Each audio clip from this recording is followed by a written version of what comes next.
नमस्कार, मैं हूं अखिलेश पांडे और आप देख रहे हैं सी न्यूज़ भारत। वक्त हो चुका है न्यूज़ बुलेटिन का। खबरों के इस बुलेटिन में सबसे पहले हम बात करेंगे अम्बेडकर नगर की, जहां bank Mitra Sangh national organisation में भव्य सदस्य मिलन समारोह का किया गया आयोजन। आगे बात करेंगे मथुरा की, जहां एसडीएम व सीओ गोवर्धन ने चलाया प्रिंटिंग प्रेसों पर चेकिंग अभियान। साथ ही बात करेंगे पाकुड़ की, जहां हिरणपुर सामुदायिक स्वास्थ्य केंद्र में विश्व मलेरिया दिवस को लेकर सीएचसी प्रभारी ने की प्रेस वार्ता। और भी तमाम खबरों पर आइए विस्तार से करते हैं चर्चा। अम्बेडकर नगर के टांडा तहसील क्षेत्र स्थित चौधरी मैरिज हॉल बसखारी में bank Mitra Sangh national organisation of bank workers Bharatiya Mazdoor संघ द्वारा भव्य सदस्य मिलन समारोह एवं भविष्य बचाओ समीक्षा बैठक आयोजित की गई, जिसमें गरिमामयी प्रदेश स्तर की उपस्थिति अनुपम संगठन मंत्री भारतीय मजदूर संघ उत्तर प्रदेश, अनिल उपाध्याय महामंत्री भारतीय मजदूर संघ उत्तर प्रदेश, उपेंद्र कुमार अखिल भारतीय संगठन मंत्री पूर्व महामंत्री national organisation of bank workers संस्थापक बैंक मित्र संघ मोहनदास महामंत्री national organisation of bank workers इत्यादि लोग मौजूद रहे। इस दौरान बैंक मित्र संघ ने अपनी मांगों को लेकर भव्य समारोह का आयोजन किया और मंत्री अनूप ने कहा कि भारतीय मजदूर संघ बैंक मित्रों की हर समस्या का समाधान कराने के लिए तत्पर है। उन्होंने कहा कि पूर्व में सरकार ने बैंक मित्रों का मानदेय देने का आश्वासन दिया था, लेकिन अब तक ऐसा नहीं हो सका है। टांडा अम्बेडकर नगर से संजय सोनी के साथ सी न्यूज़ संवाददाता हरिलाल प्रजापति की रिपोर्ट। उत्तर प्रदेश में निकाय चुनावों का बिगुल बज चुका है। प्रत्याशियों ने चुनाव चिन्ह मिलने के बाद से अपने चुनाव प्रचार अभियान को तेज कर दिया है। जगह जगह झंडे, बैनर, पोस्टर लगाकर चुनाव प्रचार किया जा रहा है। वहीं चुनाव आयोग के दिशा निर्देश के अनुसार स्थानीय प्रशासन भी प्रत्याशियों के कार्यकलापों पर कड़ी निगरानी रखे हुए है। इसी क्रम में गोवर्धन के एसडीएम कमलेश गोयल व क्षेत्राधिकारी राम मोहन शर्मा द्वारा गोवर्धन कस्बे में प्रिंटिंग प्रेसों पर जाकर पोस्टर, बैनर इत्यादि प्रचार सामग्री की जाँच की गयी तथा प्रिंटिंग प्रेस संचालकों को चुनाव आयोग द्वारा जारी दिशा निर्देशों के बारे में समझाया भी गया कि चुनाव आयोग के दिशा निर्देश के अनुसार ही प्रचार सामग्री छापें। एसडीएम गोवर्धन कमलेश गोयल ने बताया कि चुनाव आयोग के दिशा निर्देश के क्रम में कस्बे की सभी प्रिंटिंग प्रेसों पर जांच पड़ताल की कार्रवाई की जा रही है। प्रत्याशियों द्वारा चुनाव आयोग के दिशा निर्देशों के अनुसार ही पोस्टर, बैनर छापे जाएंगे तथा पोस्टर, बैनर पर प्रिंटिंग प्रेस का नाम तथा प्रचार सामग्री की संख्या अंकित की जानी आवश्यक है। सर, आज बाजारों में प्रिंटिंग प्रेसों पे कुछ कार्रवाई हुई है, किसके दिशा निर्देशन पर और क्या कार्रवाई हुई है? जैसा कि आपके संज्ञान में है, पंचायत निर्वाचन 2023 जारी है। उसी के दृष्टिगत माननीय निर्वाचन आयोग के निर्देश के क्रम में प्रिंटिंग प्रेसों पर चेक किया जा रहा है। विशेषकर उनमें एक ही जो भी पम्पलेट, फॉर्म या पोस्टर, स्टिकर वो बना रहे हैं, उसमें प्रिंटिंग प्रेस का नाम हो, उसकी संख्या हो कि कितने पम्पलेट उसमें छापे, जिससे कि कहीं भी कैंडिडेट उसका खर्चे का आकलन से बाहर कोई पम्पलेट या पोस्टर नहीं छपा सकते। क्या कुछ गाइडलाइन जारी की गई है चुनाव आयोग के द्वारा? चुनाव आयोग की यही गाइडलाइन है कि जो भी पम्पलेट, पोस्टर, बैनर जो भी छपेगा उस पर प्रेस का नाम होगा और कितनी संख्या में वो छपाए वो सब पूरे अंकित होगा। तो ये दिशा निर्देश प्रत्याशियों पे भी लागू होंगे? बिल्कुल, प्रत्याशियों के लिए ही है।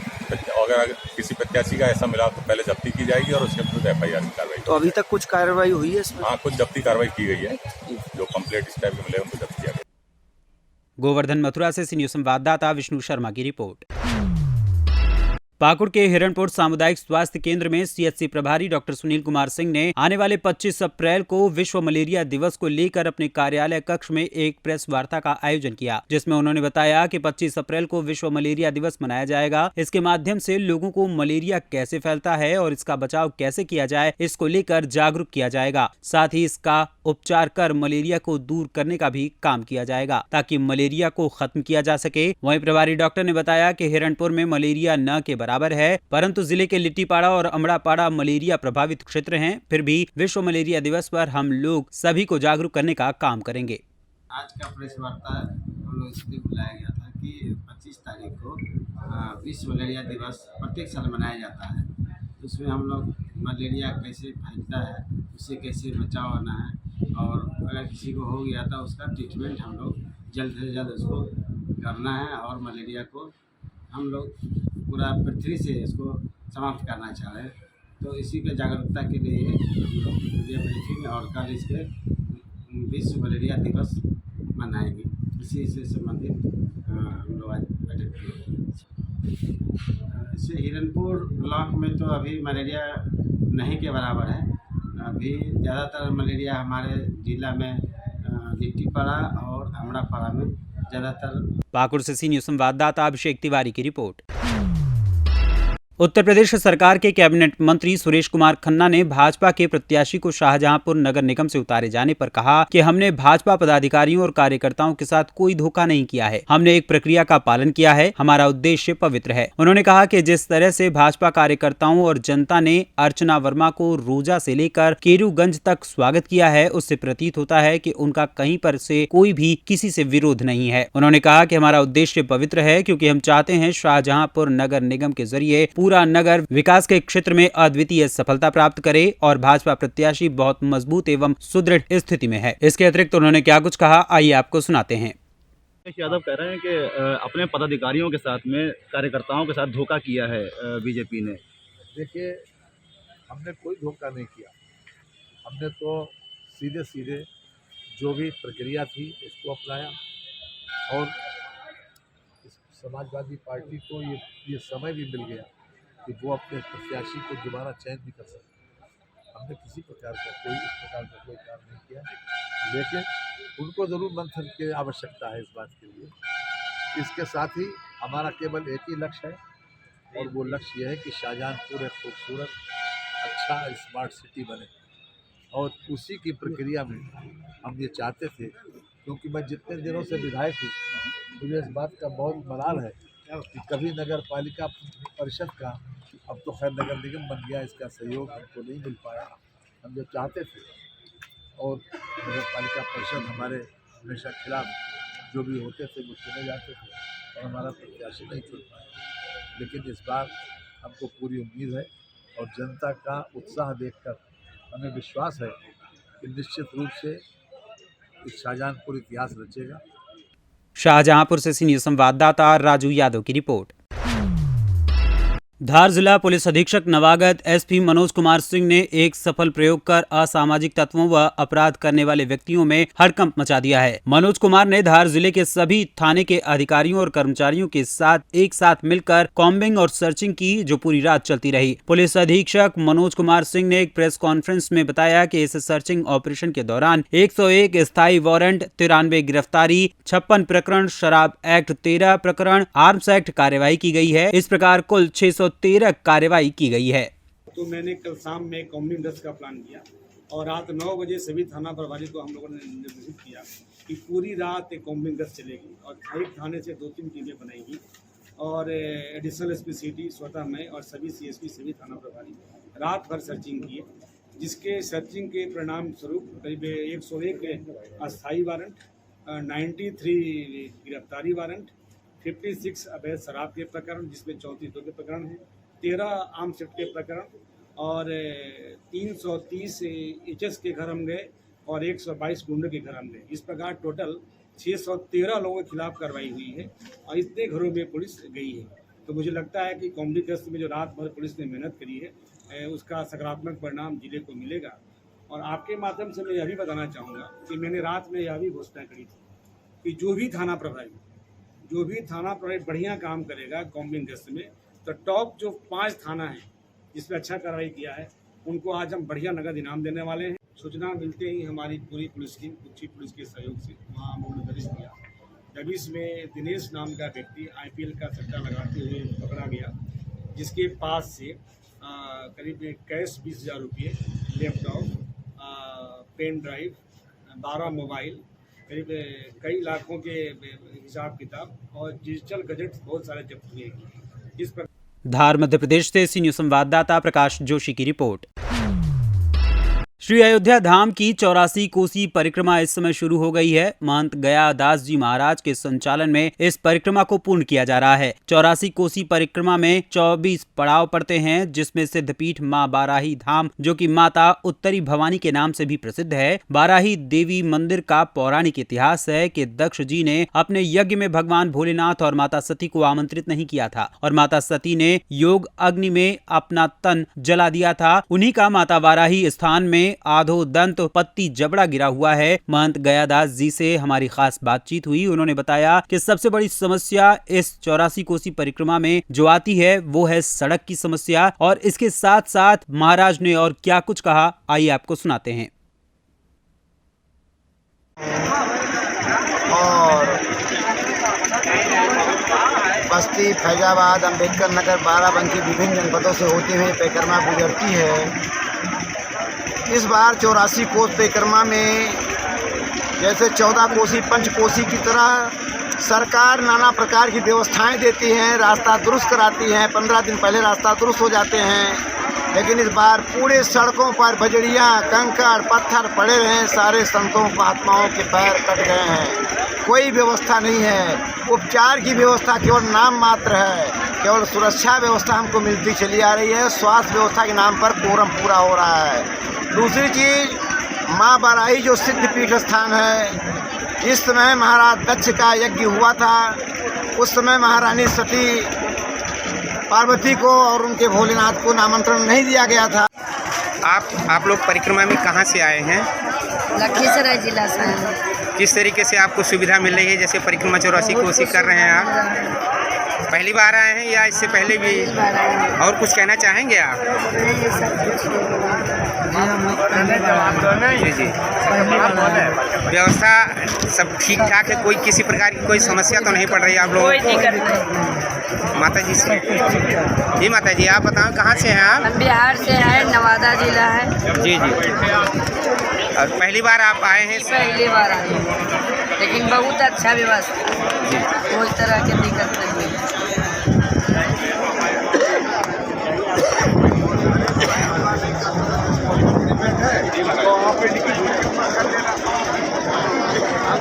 हम लोग तो यही समझ रहे हैं कि हमारा जो जन्म यहाँ हुआ अड़ोस पड़ोस में, हम लोग बहुत भाग्यशाली हैं।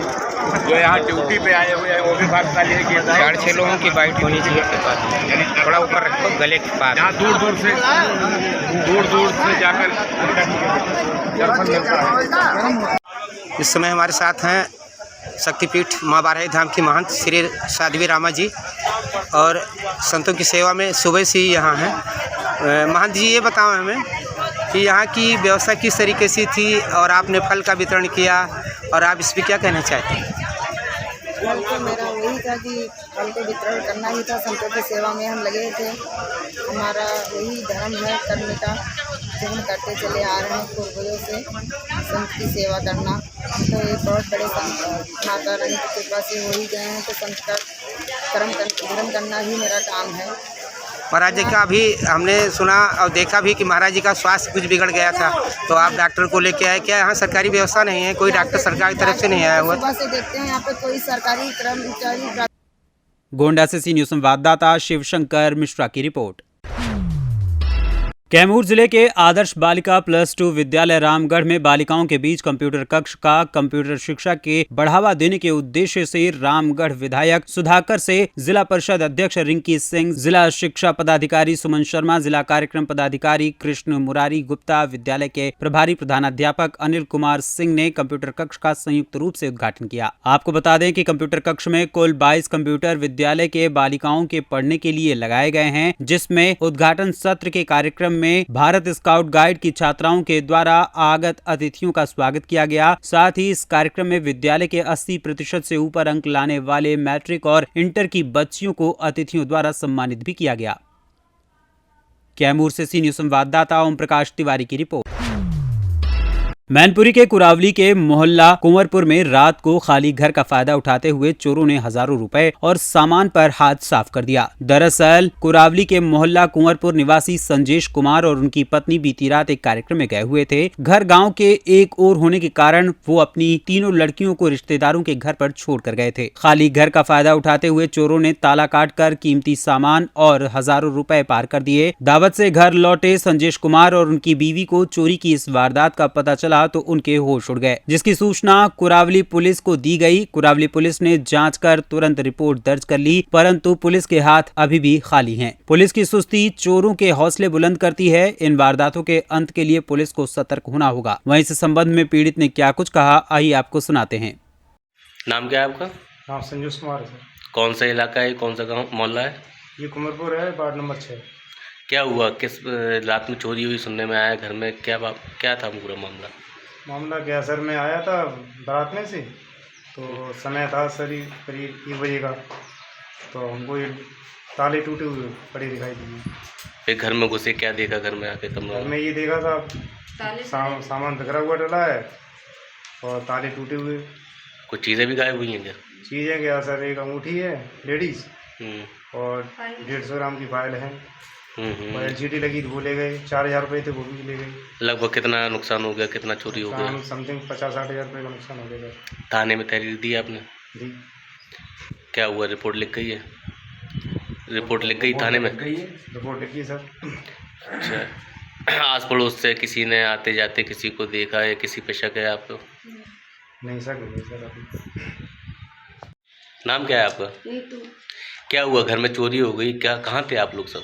हाँ सर, वो हमारे घर से हैं, वो चले गए बारात में और हम अपनी भतीजी के घर पे थे। मेरे पास 3 लड़कियां हैं बड़ी बड़ी, इसलिए मैं घर पे नहीं थी। हम अपनी भतीजी के घर पे लेटे हुए थे। घर पे कोई नहीं था? घर पे कोई नहीं, ताला लगा गए थे आप? ताला लगा गए थे। तो जब आप आए तो क्या देखा आपने? हम जब यहाँ पाए तो हमारा ताला टूटा पड़ा हुआ है, कटा हुआ था ताला। अच्छा अच्छा। लोहे के गेट चढ़े हुए, उसका ताला कटा, और जो अंदर था उसका भी ताला कटा। उसके अंदर एक भी और कमरा है, उसका सर देख लो, कुंडा कटा हुआ है, ताला उसी में फंसा है। अच्छा, चोरी हुई है कुल मिला के ये, और चोर चुरा के ले गए। कितना सामान चुरा के ले गए होंगे लगभग? कितना नुकसान हो गया लगभग? हो गया सर, हमारी एक LCD चली गई, एक हमारी लेडीज अंगूठी है और पाई की पायल है भारी वाली, शादी की जो मेरी थी। तो पुलिस को आपने खबर किस टाइम दी? उसी दिन दे दी थी क्या? उसी दिन, उसी समय चोरी हुई है। जब आप रात में ही आ गए, कितने बजे रात में लगभग आ गए थे आप? ये तो मेरी भतीजी घर पे 12:30 बजे पे घर आ गए हैं, और भतीजी घर से मैं 1 बजे अपने घर पे आ गई। अच्छा अच्छा, तब आपको पता चला? हाँ, तब हमने देखा तो उसमें ताला ही नहीं। बच्चों ने रोने लगे, देखा कि इसमें ताला नहीं है। तभी पुलिस को आपको सूचना दे दी है? नहीं, उसके बाद मैंने अपने घर में रोना पिटाना करा। उसके बाद 4 लोग आए, मेंबर साहब मेरे आगे, उन्होंने जाके तारीख दे दी थाने में। तो पुलिस वालों ने कार्रवाई करी? कुछ अभी निकल के आया, कोई चोर हुई का पता चला कि? कुरावली मैनपुरी से सी न्यूज़ संवाददाता जाजिब उमर की रिपोर्ट। रोहतास जिले में शेरशाह महोत्सव को लेकर डीएम धर्मेंद्र कुमार ने बैठक में कई निर्देश दिए। DRDA संवाद कक्ष में जिलाधिकारी धर्मेंद्र कुमार की अध्यक्षता में शेरशाह महोत्सव को लेकर एक तैयारी बैठक आयोजित की गई। डीएम धर्मेंद्र कुमार ने कहा कि मध्यकालीन इतिहास में शेरशाह सूरी के योगदान एवं समाज सुधार के लिए उनके द्वारा किए गए कार्यों को देखते हुए जिले में आगामी 21 एवं 22 मई को शहर के फजलगंज स्थित न्यू स्टेडियम में 2 दिवसीय शेरशाह महोत्सव का आयोजन बड़े ही धूमधाम से किया जाएगा। उन्होंने कहा कि महोत्सव को लेकर DDC शेखर आनंद के नेतृत्व में एक कमेटी गठित की जाएगी, जिसके माध्यम से पूरे कार्यक्रम की रूपरेखा तैयार होगी। वहीं इस संबंध में रोहतास डीएम धर्मेंद्र कुमार ने और क्या कुछ बताया, आइए आपको सुनाते हैं। शेरशाह सूरी महोत्सव जो है अगले मंथ में 21 और 22 मई को जिला स्तर पर आयोजित होगा और उसमें सांस्कृतिक फंक्शंस भी होंगे। उसके साथ साथ हम लोग विद्यार्थियों का फेरी वगैरह भी सुबह में रखी जाएगी और उसके माध्यम से जो यहाँ का स्वर्णिम अतीत है उसकी जानकारी लोगों को दी जाएगी। लास्ट ईयर भी कार्यक्रम हम लोग के द्वारा आयोजित हुआ था और राज्य स्तर से 40 लाख रुपीज़ की राशि भी प्राप्त होती है उसमें, और इस साल भी आवंटन आ जाता है। तो हम लोग अच्छे ढंग से इसको संपादित रखेंगे और इसमें अभी जो आर्टिस्ट भाग लेंगे सिलेक्शन के लिए DDC साहब की अध्यक्षता में एक समिति गठित कर दी गई है। इसके साथ साथ गोष्ठी मुशायरा भी होगा और विद्यालयों के माध्यम से जो है निबंध लेखन और भी कुछ फंक्शंस हम लोगों ने रखे हैं। और हम लोग का लक्ष्य है कि शेरशाह सूरी जी की जो स्वर्णिम विरासत थी उसके बारे में सभी लोगों को ज़्यादा से ज़्यादा जो है जानकारी दी जाए। स्थानीय कलाकारों को भी मौका दिया जाएगा। अभी हम लोग का जितना भी कार्यक्रम हो रहा है उस सभी में स्थानीय आर्टिस्ट पे जो है विशेष ध्यान है। हम लोग का बिहार दिवस सेलिब्रेशन था या उसके अर्ली के सेलिब्रेशन भी थे, उसमें भी रखा गया था। और इस बार 21 तारीख को भी और उसके नेक्स्ट डे मतलब 22 तारीख का भी जो सांस्कृतिक फंक्शन होगा उसमें भी स्थानीय आर्टिस्ट के माध्यम से ही आयोजन होगा।